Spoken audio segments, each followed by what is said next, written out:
ମୁଁ ବିଶ୍ୱନାଥ ସମସ୍ତଙ୍କୁ ବାଗଦେବ tutor YouTube ଚ୍ୟାନେଲକୁ ସ୍ୱାଗତ କରୁଛି। ଆଜି ଆମେ ଏହି କ୍ଲାସରେ ତୁମ ଦ୍ୱିତୀୟ ଅଧ୍ୟାୟର ପ୍ରଥମ ପାଠ ଓଡ଼ିଆ ଜାତୀୟତାର ବିକାଶ ଏହି ଚାପ୍ଟରର ବହିରେ ଯେତିକି କ୍ୱେଶ୍ଚିନ୍ ଆନ୍ସର ଅଛି ଏ କ୍ୱେଶ୍ଚିନ୍ ଆନ୍ସର ଗୁଡ଼ାକୁ ଆମେ ଆଲୋଚନା କରିବା। ତେଣୁ ଟୋଟାଲ 4 ନମ୍ବର ପର୍ଯ୍ୟନ୍ତ ଅଛି। ଏଠାରେ ପ୍ରପର ପିଡିଏଫ୍ ମୁଁ ବନେଇ ଦେଇଛି। ତେଣୁ এই ପିଡିଏଫ୍କୁ ଯେଉଁ ପିଲାମାନେ ଡାଉନଲୋଡ୍ କରିବାକୁ ଚାହୁଁଛ ସେମାନେ ଟେଲିଗ୍ରାମରୁ ଯାଇକି ଡାଉନଲୋଡ୍ କରିଦେବ। ତେଣୁ ପାଠ ଉପରେ ଫୋକସ୍ କରିବା ଏବଂ ଏଠାରେ ମୁଁ ବେଶୀ ବୁଝେଇବା ଉପରେ ଫୋକସ୍ କରିବି। ପ୍ରଥମେ ହେଲା ଲଙ୍ଗ କ୍ୱେଶ୍ଚିନ୍। 1 ନମ୍ବର ଦେଲା କଟା ଊନବିଂଶ ଶତାବ୍ଦୀରେ ଓଡ଼ିଶାରେ ଉଚ୍ଚଶିକ୍ଷାର ବିକାଶ ଓ ତାହାର ଫଳାଫଳ ଆଲୋଚନା କର। ତାହେଲେ ଉଚ୍ଚଶିକ୍ଷାର କେମିତି ବିକାଶ ହେଲା? ଊନବିଂଶ ଶତାବ୍ଦୀର ଦ୍ୱିତୀୟାର୍ଦ୍ଧରେ ଇଂରେଜ ସରକାରଙ୍କର ମନୋଭାବରେ ପରିବର୍ତ୍ତନ ହୋଇଗଲା। ଯେତେବେଳେ ପରିବର୍ତ୍ତନ ହେଲା ସେତେବେଳେ ଆମ ଓଡ଼ିଶାରେ ଯେଉଁ ଇଂରାଜୀ ଶିକ୍ଷା ତାର ପ୍ରସାର ହେଲା ଏବଂ 1823ରେ ଖ୍ରୀଷ୍ଟିଆନ ମିଶନାରୀ ମାନଙ୍କ ଦ୍ୱାରା ଏକ ହିତକାରୀ ଦାତବ ବିଦ୍ୟାଳୟ ମଧ୍ୟ ପ୍ରତିଷ୍ଠା ହେଲା। ଆଉ 1841ରେ ସରକାର ମଧ୍ୟ ପରିଚାଳନା କରିବା ପାଇଁ ତାର ଭାରଟାକୁ ନିଜ ହାତକୁ ନେଇଗଲେ ଏବଂ 1854 ମସିହାରେ କ'ଣ ହେଲା ନା ଚାର୍ଲସ ଉଡଙ୍କ ପାଠ୍ୟକ୍ରମ ସଂସ୍କାର ନିୟମ ଗ୍ରହଣ କରାଗଲା। ଆଉ 1857 ମସିହାରେ କଲିକତାରେ ବିଶ୍ୱବିଦ୍ୟାଳୟ ମଧ୍ୟ ପ୍ରତିଷ୍ଠା କରାଗଲା, ଯୋଉଟାକି ଆମ ଓଡ଼ିଶାରେ ଶିକ୍ଷାର ପ୍ରସାରକୁ ଆଉ ଟିକେ ଆଗକୁ ବଢ଼ାଇଲା। ନେକ୍ସଟ ହେଲା 1858 ମସିହା ବେଳକୁ ଓଡ଼ିଶାର ପୁରୀ, କଟକ, ବାଲେଶ୍ୱର ଜିଲ୍ଲାରେ ଗୋଟିଏ ଲେଖାଏଁ ଜିଲ୍ଲା ସ୍କୁଲ ସମେତ ସରକାରୀ ଓ ସାହାଯ୍ୟପ୍ରାପ୍ତ ଏହିପରି ମୋଟ 33ଟି ବିଦ୍ୟାଳୟ ସେହି ସମୟରେ କ'ଣ ହେଲା ସ୍ଥାପିତ ହୋଇଗଲା ଏବଂ 1867 ମସିହାରେ କଟକ ଜିଲ୍ଲା ସ୍କୁଲକୁ ଇଣ୍ଟରମିଡିଏଟ୍ ମହାବିଦ୍ୟାଳୟ ଭାବେ ଉନ୍ନୀତ କରାଯାଇ ପରେ ସେଥିରେ ସ୍ନାତକ ଖୋଲା ମଧ୍ୟ ଯାଇଥିଲା। ଓ ଏହି ମହାବିଦ୍ୟାଳୟଟି ତତ୍କାଳୀନ କମିଶନର ଟି ରେଭେନ୍ସାଙ୍କ ନାମରେ ନାମିତ ହେଲା। ମନେ ରଖ, ଏମସିକ୍ୟୁ ପାଇଁ ବି ଇମ୍ପୋର୍ଟାଣ୍ଟ ତୁମର। ଯାହାଦ୍ୱାରା ରେଭେନ୍ସା କଲେଜରୁ ବହୁ ଓଡ଼ିଆ ଯୁବକ ଶିକ୍ଷା ଲାଭ କଲେ, ଯେଉଁମାନେ ପରବର୍ତ୍ତୀ ସମୟରେ ଓଡ଼ିଆ ଜାତୀୟତାକୁ ଜାଗ୍ରତ କରି ଓଡ଼ିଆ ଭାଷା, ସଂସ୍କୃତି ତଥା ଓଡ଼ିଆ ଭାଷୀ ଅଞ୍ଚଳର ଏକତ୍ରୀକରଣ ପାଇଁ ସ୍ୱର ମଧ୍ୟ ଉତ୍ତୋଳନ କରିଥିଲେ। ହେଲା, ଆକୁ ଦେଖ, ଯେଉଁ ପିଲାମାନଙ୍କର ମନେ ରହୁନି ନୁହଁ, ତୁମେ ତାକୁ ମନେ ରଖି ରଖି ପଢ଼ିବାକୁ ପଡ଼ିବ, ଧୀରେ ଧୀରେ ଆରାମସେ ତାହେଲେ ଯାଇକି ମନେ ରହିବ। ମୁଁ ଯଦି ନା ଦେଖିବି 5ଟା ପଏଣ୍ଟ ଅଛି, ତେଣୁ ଏଇ ଯେଉଁ 5ଟା ପଏଣ୍ଟକୁ ପଢ଼ିବ ଏବଂ କ'ଣ ଦେଇଛି ଧୀରେ ଧୀରେ ତାକୁ ମନେ ରଖି ରଖିକା ପଢ଼ିବ। ବୁଝିପାରିଲ? ଆଉ ନର୍ମାଲି ତ ସମସ୍ତେ ପଢ଼ନ୍ତି, ଏମିତି ଖାଲି ସେମିତି ନାହିଁ, ପୁରା ଆକ୍ଟିଭ ମାଇଣ୍ଡରେ ପଢ଼। ଓଡ଼ିଶାରେ ସମ୍ବାଦପତ୍ରର କିପରି ବିକାଶ ହୋଇଥିଲା? କିନ୍ତୁ ନା ଓଡ଼ିଶାରେ ଛାପାଖାନା ପ୍ରତିଷ୍ଠା ଓଡ଼ିଆ ଭାଷାର ସୁରକ୍ଷା ତଥା ସମ୍ବାଦପତ୍ରର ବିକାଶ ନିମନ୍ତେ ପ୍ରମୁଖ ଭୂମିକା ଗ୍ରହଣ କରିଥିଲା। 1837 ମସିହାରେ କଟକଠାରେ ପ୍ରଥମ ମୁଦ୍ରଣ ଯନ୍ତ୍ର କଟକ ମିଶନ ପ୍ରେସ୍ ନାମରେ ପ୍ରତିଷ୍ଠିତ ହେବା ପରେ ସାହିତ୍ୟ ଆଉ ସମ୍ବାଦପତ୍ରର ପ୍ରକାଶନ ସହଜ ହେଲା। 1866 ମସିହାରେ କଟକରୁ ଗୌରୀଶଙ୍କର ରାୟଙ୍କ ସମ୍ପାଦନାରେ ଉତ୍କଳ ଦୀପିକା, 1868 ମସିହାରେ ବାଲେଶ୍ୱରରୁ ଫକୀରମୋହନ ସେନାପତିଙ୍କ ସମ୍ପାଦନାରେ ସମ୍ବାଦବାହିକା ଆଉ ବୋଧଦାୟିନୀ ଏବଂ 1899 ମସିହାରେ ନୀଳମଣି ବିଦ୍ୟାରତ୍ନଙ୍କ ଦ୍ୱାରା ବାମଣ୍ଡାରୁ ସମ୍ବଲପୁର ହିତୈଷିଣୀ ଆଦି ସମ୍ବାଦପତ୍ର ପ୍ରକାଶ ପାଇଲା। ଏବଂ ଏଇ ଯେଉଁ ସମ୍ବାଦପତ୍ର ଗୁଡ଼ିକ ଲୋକଙ୍କ ସମସ୍ୟା ଉପସ୍ଥାପନ କରିବା ସହିତ ଓଡ଼ିଶାରେ ଜନମତ ଗଠନ ଓ ଜାତୀୟ ଚେତନା ଜାଗ୍ରତ କରିବାରେ ମଧ୍ୟ ମୁଖ୍ୟ ଭୂମିକା ଗ୍ରହଣ କରିଥିଲା। ହେଲା, ନେକ୍ସଟ, ଓଡ଼ିଆ ବଙ୍ଗଳା ଭାଷା ବିବାଦ କିପରି ଓଡ଼ିଶାରେ ଜାତୀୟ ଚେତନା ସୃଷ୍ଟି କରିବାରେ ସାହାଯ୍ୟ କରିଥିଲା? ଉତ୍ତର ହେବ ଯେ ଓଡ଼ିଆ ବଙ୍ଗଳା ଭାଷା ବିବାଦ ଓଡ଼ିଆମାନଙ୍କ ମଧ୍ୟରେ ଐକ୍ୟ ଓ ଜାତୀୟତା ଭାବ ସୃଷ୍ଟି କରିଥିଲା। ଏହି ଭାଷା ଆନ୍ଦୋଳନକୁ ଓଡ଼ିଶାରେ ଜାତୀୟତାବାଦର ଜନନୀ ବୋଲି କୁହାଯାଏ। ଇଂରେଜ ଶାସନ କାଳରେ ବହୁ ବଙ୍ଗୀୟ ରାଜକର୍ମଚାରୀ ଓଡ଼ିଶାରେ ନିଯୁକ୍ତି ପାଇଥିଲେ ଏବଂ 1889 ମସିହାରେ କଟକର କଲେକ୍ଟର ବଙ୍ଗଳା ଭାଷାକୁ ସରକାରୀ ଭାଷା ରୂପେ ସ୍ୱୀକୃତି ଦେବା ପରେ ଭାଷା ବିବାଦ ଆରମ୍ଭ ହେଲା। ଛାପାଖାନାର ଅଭାବ ଓ ବୁଦ୍ଧିଜୀବୀଙ୍କ ସ୍ୱଳ୍ପତା ଯୋଗୁଁ ଓଡ଼ିଆ ପାଠ୍ୟପୁସ୍ତକର ଅଭାବ ଦେଖାଦେଇଥିଲା। ଏହାର ସୁଯୋଗ ନେଇ କେତେକ ପ୍ରଭାବଶାଳୀ ବଙ୍ଗୀୟ ବ୍ୟକ୍ତି ଓଡ଼ିଆ ବିଦ୍ୟାଳୟମାନଙ୍କରେ ବଙ୍ଗଳା ଭାଷା ପ୍ରଚଳନ ପାଇଁ ଉଦ୍ୟମ ମଧ୍ୟ କରିଥିଲେ। ନିଜ ମାତୃଭାଷାକୁ ରକ୍ଷା କରିବା ପାଇଁ ଓଡ଼ିଆ ବୁଦ୍ଧିଜୀବୀମାନେ ଏକଜୁଟ ହୋଇ ସଂଘର୍ଷ କଲେ, ଯାହା ଓଡ଼ିଆମାନଙ୍କ ମନରେ ଏକ ନୂତନ ଜାତୀୟ ଚେତନା ଜାଗ୍ରତ କରିବାରେ ସାହାଯ୍ୟ କରିଥିଲା। ତାପରେ ଘ ପ୍ରଶ୍ନ, ଊନବିଂଶ ଶତାବ୍ଦୀରେ ଗଠିତ ହୋଇଥିବା କେଉଁ ଅନୁଷ୍ଠାନ ଗୁଡ଼ିକ ଜାତୀୟ ଜାଗରଣକୁ ବଳବତ୍ତର କରିଥିଲା? ଉତ୍ତର ଲେଖିବ ଯେ ଓଡ଼ିଆ ଜାତୀୟ ଜାଗରଣ ସୃଷ୍ଟି ନିମନ୍ତେ ଊନବିଂଶ ଶତାବ୍ଦୀରେ ଗଠିତ ବିଭିନ୍ନ ଅନୁଷ୍ଠାନର ଅବଦାନ ଉଲ୍ଲେଖନୀୟ ଥିଲା। 1882 ମସିହାରେ ରାଧାନାଥ ରାୟ, ବ୍ୟାରୀମୋହନ ଆଚାର୍ଯ୍ୟ ଆଉ ଗୌରୀଶଙ୍କର ରାୟ ପ୍ରମୁଖ ଓଡ଼ିଆ ଭାଷା ଓ ସଂସ୍କୃତିର ସୁରକ୍ଷା ତଥା ଉନ୍ନତି ପାଇଁ କଟକରେ ଉତ୍କଳ ସଭା ଗଠନ କରିଥିଲେ। ଏହା ବ୍ୟତୀତ ବାଲେଶ୍ୱରରେ ଉତ୍କଳ ଭାଷା ଉନ୍ନତି ବିଧାୟିନୀ ସଭା, କଟକରେ ଉତ୍କଳ ଭାଷା ଉଦ୍ଦୀପନୀ ସଭା ଓ ଉତ୍କଳ ଉଲ୍ଲାସିନୀ ସଭା ପ୍ରତିଷ୍ଠିତ ହୋଇଥିଲା। ଦକ୍ଷିଣ ଓଡ଼ିଶାର ବ୍ରହ୍ମପୁର ଗଞ୍ଜାମରେ ଉତ୍କଳ ହିତବାଦିନୀ ସଭା ପ୍ରତିଷ୍ଠିତ ହୋଇ ଓଡ଼ିଆ ଜାତୀୟ ଜାଗରଣକୁ ବଳବତ୍ତର କରିଥିଲା। ସରିଲା ଏତିକି। ତାପରେ ଆମେ ଦେଖିବା ପୁଅ ପ୍ରଶ୍ନ।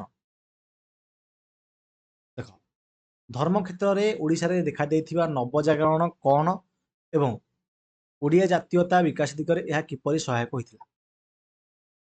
ଉତ୍ତର ଲେଖିବ। 19 ଶତାବ୍ଦୀର ଦ୍ୱିତୀୟାର୍ଦ୍ଧରେ ଖ୍ରୀଷ୍ଟ ଧର୍ମ ଆଉ ବ୍ରାହ୍ମ ଧର୍ମ ପ୍ରଭାବ ବିରୋଧରେ ଓଡ଼ିଶା ମାଟିରୁ ଏକ ସଂସ୍କାରଧର୍ମୀ ସାହିତ୍ୟ ମହିମା ଧର୍ମର ଉତ୍ପତ୍ତି ଘଟିଥିଲା, ଯାହାକୁ ଧର୍ମ କ୍ଷେତ୍ରରେ ନବଜାଗରଣ କୁହାଯାଏ। ଏହି ଧର୍ମର ପ୍ରଧାନ ପ୍ରବର୍ତ୍ତକ ଥିଲେ ମହିମା ଗୋସ୍ୱାମୀ ଏବଂ ପ୍ରଧାନ ପ୍ରଚାରକ ଥିଲେ ସନ୍ଥ କବି ଭୀମ ଭୋଇ। ଭୀମ ଭୋଇଙ୍କ ରଚିତ ଭଜନ ଓ ସ୍ମୃତିଗୁଡ଼ିକ ସାଧାରଣ ଲୋକଙ୍କ ମନରେ ନିଃସ୍ୱାର୍ଥପର ସେବା, ସମାନତା ଓ ମାନବିକତାର ଭାବନା ସୃଷ୍ଟି କରିଥିଲା। ଏହି ଆନ୍ଦୋଳନ ଜାତିଭେଦ ପ୍ରଥାକୁ ଦୂର କରି ଓଡ଼ିଆମାନଙ୍କ ମଧ୍ୟରେ ଅଦ୍ଭୁତପୂର୍ବ ଏକତା, ଜାତୀୟ ଚେତନା ସୃଷ୍ଟି କରିବାରେ ସହାୟକ ହୋଇଥିଲା। ତାପରେ 2 ନମ୍ବର ଆରମ୍ଭ କରିବା 20 ଶବ୍ଦରେ। କେବେ ଓଡ଼ିଶା ତାର ସ୍ୱାଧୀନତା ହରାଇଥିଲା ଏବଂ କେବେ ଇଂରେଜମାନେ ଓଡ଼ିଶା ଅଧିକାର କଲେ? ଦେଖିବ 1568 ମସିହାରେ ମୁକୁନ୍ଦଦେବଙ୍କ ପତନ ପରେ ଓଡ଼ିଶା ତାର ସ୍ୱାଧୀନତା ହରାଇଥିଲା ଏବଂ 1803 ମସିହାରେ ଇଂରେଜମାନେ ଓଡ଼ିଶା ଅଧିକାର କରିଥିଲେ। ଓଡ଼ିଶାରେ ଶିକ୍ଷାର ପ୍ରସାର ପାଇଁ କ'ଣ ସହାୟକ ହୋଇଥିଲା? 19 ଶତାବ୍ଦୀର ଦ୍ୱିତୀୟାର୍ଦ୍ଧରେ ଇଂରେଜ ଶିକ୍ଷାର ପ୍ରସାର, 1854ର ଚାର୍ଲ୍ସ ଉଡ୍ଙ୍କ ଶିକ୍ଷାନୀତି ବା ନିୟମ ଏବଂ 1857ରେ କଲିକତା ବିଶ୍ୱବିଦ୍ୟାଳୟର ପ୍ରତିଷ୍ଠା ଓଡ଼ିଶାରେ ଶିକ୍ଷା ପ୍ରସାରରେ ସହାୟକ ହୋଇଥିଲା। ଓଡ଼ିଶାରେ ଶିକ୍ଷିତ ଯୁବଗୋଷ୍ଠୀର ସଂକଳ୍ପ କ'ଣ ଥିଲା? ଉତ୍ତର ଲେଖିବ। ଶିକ୍ଷିତ ଯୁବଗୋଷ୍ଠୀ ଓ ବୁଦ୍ଧିଜୀବୀମାନଙ୍କର ମୁଖ୍ୟ ସଂକଳ୍ପ ଥିଲା ସାମାଜିକ ଅନ୍ୟାୟ ବିରୁଦ୍ଧରେ ସ୍ୱର ଉତ୍ତୋଳନ କରିବା, ଓଡ଼ିଆ ଭାଷା ସଂସ୍କୃତି ସୁରକ୍ଷା ସହ ବିଚ୍ଛିନ୍ନାଞ୍ଚଳ ଗୁଡ଼ିକର ଏକତ୍ରୀକରଣ କରିବା। ଘ, କେବେ ଓଡ଼ିଶାରେ ପ୍ରଥମ ମୁଦ୍ରଣ ଯନ୍ତ୍ର ପ୍ରତିଷ୍ଠା କରାଯାଇଥିଲା ଏବଂ ଏହାର ନାମ କ'ଣ ଥିଲା? ଦେଖିବ 1837 ମସିହାରେ କଟକଠାରେ ଓଡ଼ିଶାର ପ୍ରଥମ ମୁଦ୍ରଣ ଯନ୍ତ୍ର ପ୍ରତିଷ୍ଠିତ ହୋଇଥିଲା ଏବଂ ଏହାର ନାମ ଥିଲା କଟକ ମିଶନ ପ୍ରେସ୍। ଉତ୍କଳ ଦୀପିକାର ସମ୍ପାଦକଙ୍କର ନାମ କ'ଣ ଥିଲା ଏବଂ ଏହା କେଉଁଠାରୁ ପ୍ରକାଶ ପାଉଥିଲା? ଉତ୍ତର ଲେଖିବ। ଉତ୍କଳ ଦୀପିକାର ସମ୍ପାଦକ ଥିଲେ ଗୌରୀଶଙ୍କର ରାୟ ଏବଂ ଏହା କଟକରୁ ପ୍ରକାଶ ପାଉଥିଲା। ଫକୀରମୋହନ ସେନାପତିଙ୍କ ସମ୍ପାଦନାରେ ପ୍ରକାଶିତ ସମ୍ବାଦପତ୍ରଗୁଡ଼ିକର ନାମ କ'ଣ? ଉତ୍ତର ଲେଖିବ। ଫକୀରମୋହନ ସେନାପତିଙ୍କ ସମ୍ପାଦନାରେ ବାଲେଶ୍ୱରରୁ ସମ୍ବାଦ ବାହିକା ଏବଂ ବୁଧ ଦାଇନୀ ନାମକ ପତ୍ରିକା ପ୍ରକାଶ ପାଉଥିଲା। 19 ଶତାବ୍ଦୀରେ ଓଡ଼ିଶାରେ ପାଠ୍ୟପୁସ୍ତକର ସଂଖ୍ୟା ବହୁତ କମ୍ ଥିବାର କାରଣ କ'ଣ ଥିଲା? ଉତ୍ତର ଲେଖିବ। ଓଡ଼ିଶାରେ ଛାପାଖାନାର ଅଭାବ ତଥା ଓଡ଼ିଆ ଶିକ୍ଷିତ ବୁଦ୍ଧିଜୀବୀ ଓ ଲେଖକମାନଙ୍କର ସ୍ୱଳ୍ପ ସଂଖ୍ୟା ଯୋଗୁଁ ସେତେବେଳେ ପାଠ୍ୟପୁସ୍ତକର ସଂଖ୍ୟା ବହୁତ କମ୍ ଥିଲା। ନେକ୍ସଟ, ଓଡ଼ିଆ ଭାଷାର ସୁରକ୍ଷା ଓ ବିକାଶ ପାଇଁ କଟକରେ କେଉଁ ପ୍ରମୁଖ ଅନୁଷ୍ଠାନ ପ୍ରତିଷ୍ଠିତ ହୋଇଥିଲା? ଆନ୍ସର ଲେଖିବ। ଓଡ଼ିଆ ଭାଷାର ସୁରକ୍ଷା ଆଉ ବିକାଶ ପାଇଁ କଟକରେ ଉତ୍କଳ ସଭା, ଉତ୍କଳ ଭାଷା ଉଦ୍ଦୀପନୀ ସଭା ଏବଂ ଉତ୍କଳ ଉଲ୍ଲାସିନୀ ସଭା ପ୍ରତିଷ୍ଠିତ ହୋଇଥିଲା। କିଏ ମହିମା ଧର୍ମର ପ୍ରଧାନ ପ୍ରବର୍ତ୍ତକ ଥିଲେ? କିଏ ଏହାର ପ୍ରମୁଖ ପ୍ରଚାରକ ଥିଲେ? ଉତ୍ତର ହେବ ମହିମା ଧର୍ମର ପ୍ରଧାନ ପ୍ରବର୍ତ୍ତକ ଥିଲେ ମହିମା ଗୋସ୍ୱାମୀ ଏବଂ ଏହାର ପ୍ରମୁଖ ପ୍ରଚାରକ ଥିଲେ ସନ୍ଥ କବି ଭୀମ ଭୋଇ। ନେକ୍ସଟ, ସ୍ଥାନୀୟ ସ୍ୱାୟତ୍ତ ଶାସନ ବ୍ୟବସ୍ଥା ପ୍ରବର୍ତ୍ତନ ପାଇଁ ରିପନଙ୍କୁ ଧନ୍ୟବାଦ ଦେବା ଉଦ୍ଦେଶ୍ୟରେ କେବେ ଏବଂ କେଉଁଠାରେ ଏକ ବିରାଟ ସାଧାରଣ ସଭା ଅନୁଷ୍ଠିତ ହୋଇଥିଲା? ଆନ୍ସର ଲେଖିବ। ଲର୍ଡ ରିପନଙ୍କୁ ଧନ୍ୟବାଦ ଜଣାଇବା ପାଇଁ 1882 ମସିହା ଜୁନ 30 ତାରିଖରେ କଟକଠାରେ ଏକ ବିରାଟ ସାଧାରଣ ସଭା ଅନୁଷ୍ଠିତ ହୋଇଥିଲା। ତାପରେ 3 ନମ୍ବର, ଗୋଟିଏ ବାକ୍ୟରେ ଆନ୍ସର ଲେଖିବା। କଲିକତା ବିଶ୍ୱବିଦ୍ୟାଳୟ କେବେ ପ୍ରତିଷ୍ଠା ହୋଇଥିଲା? ନା 1857 ମସିହାରେ। ରେଭେନ୍ସା କଲେଜ କେବେ ଜନ୍ମ ଲାଭ କରିଥିଲା? ନା 1876 ମସିହାରେ ବା ପୂର୍ଣ୍ଣାଙ୍ଗ ଡିଗ୍ରୀ କଲେଜ ଭାବରେ 1878 ମସିହାରେ ଜନ୍ମ ଲାଭ କଲା। 1867 ରେ କେଉଁ ଶିକ୍ଷାନୁଷ୍ଠାନକୁ ଉନ୍ନୀତ କରାଯାଇ ଏକ ଇଣ୍ଟରମିଡିଏଟ୍ ମହାବିଦ୍ୟାଳୟ କରାଗଲା? କାହାକୁ? ନା କଟକ ଜିଲ୍ଲା ସ୍କୁଲକୁ। କିଏ ଓଡ଼ିଶାର ପ୍ରଥମ ସ୍ନାତକ ହୋଇଥିଲେ? କିଏ? ମଧୁସୂଦନ ଦାସ। ସମ୍ବଲପୁର ହିତୈଷିଣୀର ପ୍ରକାଶକ ବା ସମ୍ପାଦକ କିଏ ଥିଲେ? ନା ପଣ୍ଡିତ ନୀଳମଣି ବିଦ୍ୟାରତ୍ନ ଥିଲେ। ମରହଟ ମାନେ କେଉଁ ଭାଷାକୁ ଓଡ଼ିଶାର ରାଜଭାଷା ରୂପେ ମାନ୍ୟତା ଦେଇଥିଲେ? କେଉଁ ଭାଷାକୁ? ପାର୍ସୀ ଭାଷାକୁ। ଉତ୍କଳ ଭାଷା ଉନ୍ନତି ବିଧାୟିନୀ ସଭା କେଉଁଠାରେ ଅବସ୍ଥିତ ଥିଲା? ନା ବାଲେଶ୍ୱର ଠାରେ ଅବସ୍ଥିତ ଥିଲା। ଭୀମ ଭୋଇ କେଉଁ ଧର୍ମକୁ ଭିତ୍ତି କରି ତାଙ୍କର କବିତା ଗୁଡ଼ିକ ରଚନା କରିଥିଲେ? ନା ମହିମା ଧର୍ମକୁ ଭିତ୍ତି କରିକି। ଟି ରେଭେନ୍ସା କେଉଁଠାରେ ନୂତନ ନଦୀବନ୍ଧ ନିର୍ମାଣ କରିଥିଲେ? ଆନ୍ସର ହବ ଆଳି ଆଉ ବାଙ୍କିଠାରେ। ଲର୍ଡ ରିପନ କେବେ ସ୍ଥାନୀୟ ସ୍ୱାୟତ୍ତ ଶାସନ ବ୍ୟବସ୍ଥା ପ୍ରବର୍ତ୍ତନ କରିଥିଲେ? ନା ଲର୍ଡ ରିପନ 1882 ମସିହାରେ। ପ୍ରତ୍ୟେକ ପ୍ରଶ୍ନରେ ଦିଆଯାଇଥିବା 4ଟି ବିକଳ୍ପ ମଧ୍ୟରୁ ଠିକ୍ ଉତ୍ତରଟି ବାଛି ଲେଖିବା ହେଲା। କେବେ କଟକରେ ଏକ ହିତକାରୀ ଦାତବ୍ୟ ବିଦ୍ୟାଳୟ ପ୍ରତିଷ୍ଠିତ ହୋଇଥିଲା? 1823 ମସିହାରେ। କିଏ ବୋଧଦାୟିନୀର ସମ୍ପାଦକ ଥିଲେ? ଫକୀରମୋହନ ସେନାପତି। ମୁଖ୍ୟତଃ କେଉଁ ଅଞ୍ଚଳ ଗୁଡ଼ିକୁ ନେଇ ଓଡ଼ିଶା ଇଂରେଜମାନଙ୍କ ଦ୍ୱାରା ଶାସିତ ହୋଇଥିଲା? ଆନ୍ସର ହବ ପୁରୀ, କଟକ ଆଉ ବାଲେଶ୍ୱର। କେବେ କଟକର କଲେକ୍ଟର ବଙ୍ଗଳା ଭାଷାକୁ ସରକାରୀ ଭାଷା ରୂପେ ସ୍ୱୀକୃତି ଦେଇଥିଲେ? 1859 ମସିହାରେ।